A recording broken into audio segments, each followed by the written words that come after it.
ABN. ఈరోజు కొత్తగా నువ్వు బెదిరించేది ఏందయ్యా? మీ నాన్న మొదలు పెట్టాడు కదా, మీ నాన్న వల్లే కాలేదు కదా రాధాకృష్ణన్ బెదిరించడము.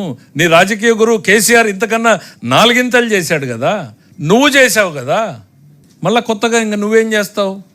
అరే, నీకు డెమోక్రసీ మీద ఏమాత్రం నమ్మకం ఉంది అనేటువంటిది ఆయన డైరెక్ట్గా నా ఛానల్ దమ్మున్న ఛానల్ అని చెప్పుకుంటాడు, ప్రజల కోసం మాట్లాడతాను అని చెప్తాడు.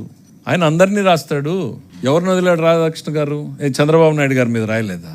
ఈ ప్రభుత్వం, ఈ గవర్నమెంట్ వచ్చిన తర్వాత మా మీద రాయలేదా? That is his duty. ఆయన క్షేత్రస్థాయిలో నుంచి మీలాగా కలం పట్టుకున్న స్థాయి నుంచి ప్రజల కోసం నిలబడినటువంటి వ్యక్తి. ఆయన నమ్మిన సిద్ధాంతాన్ని గట్టిగా చెప్పాలి, చెప్పడమే నా ధర్మం అనేటువంటి నమ్మిన వ్యక్తి. ఏబిఎన్ని బెదిరించాలనుకుంటే అది పిచ్చితనం అవుతుంది. ఎందుకనంటే మీ తండ్రి వల్ల కాలేదు, మీ రాజకీయ గురువు వల్ల కాలేదు, నీ వల్ల కాలేదు. నువ్వేదో ఇవాళ చేస్తావని అనుకుంటే అది భ్రమ అవుతుంది. ఇట్లాంటి ఆలోచనలు మానుకోమని చెప్తా ఉన్నా.